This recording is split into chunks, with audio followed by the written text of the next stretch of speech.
Magandang umaga po sa lahat, Luzon, Visayas, Mindanao, kung saan kayong dako ng mundo po, tayo nagbabalik dito sa aking munting channel po, sa Mel Soriano TV 29 para mag-discuss ulit ng another coins. Ayan po, magandang umaga po sa aking mga subscriber po, kung saan kayong dako ng mundo po, lalo-lalo na ang aking mga senior citizen dyan. At sa mga kolektor, kung saan kayong dako ng mundo rin po, at saka numismatis, ayan. Magandang umaga po, lalo-lalo na rin ang aking mga mother dyan. Dyan ang aking mother sa Dumpay, Basista, Pangasinan po. Ayan, masantos, nakabusan na si kayo namin. Ayan, ang pag-usapan po natin ngayon ay pera po ng BSP. Ayan, yun namang hindi pa nakapag-subscribe dito sa aking YouTube channel po. Ayan po, at gusto nyo ang ganito mga topic po about coins, ang ating siniselling dito kung magkano na ang kanilang mga halaga para malaman natin. Ayan po, makisusuyo sana sa inyo. Ayan, nabubulol na. Makisisuyo sana sa inyo. Ayan po, pakipindot naman po sana ang ating notification bell at malaki na ang tulong niya. Subscribe and like para ma-update po kayo sa mga latest ko pang gagawin mga video po. Ang pag-usapan po natin ngayon ay year 2000 po. Ayan. Ayan, year 2000 po ng ating BSP. Makikita nyo po ang dalawang imahe ng lalaki po. Ayan po, sila po ay si Apolinario Mabini and then Andres Bonifacio. Ayan. Nakalagay sa kanilang harapan po, 10 pesos po in the year 2000. Ayan po. At ang nakapalob sa kanilang loo ay Republika ng Pilipinas. Pagkatalikod doon natin, makikita ho natin ang sale of the Central Bank of the Philippines po.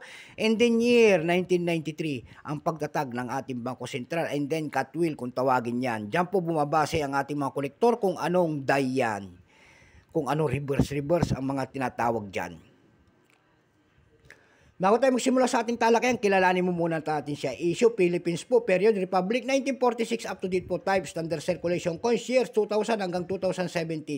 Value nito, 10 pesos po. Currency, piso, 1967 up to date po. Composition po nito by metallic, aluminum, bronze, and copper center nickel ring. Ayan po, may bigat po itong 8.7 grams. May haba pong 26 mm.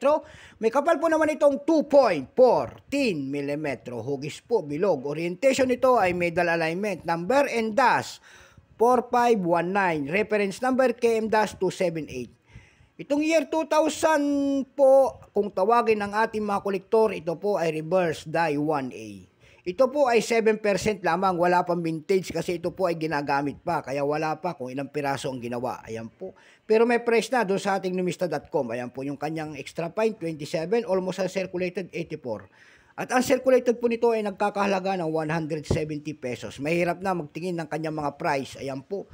Doon sa ebi.com po nito, platform po, sa pandaigdigan, doon sa ating ebi.com po, may nagbebenta may nagbebenta na doon ng 215.85 pesos. Sa ebi.com po naman may nakita tayo doon na nagbebenta nito ng 125 pesos.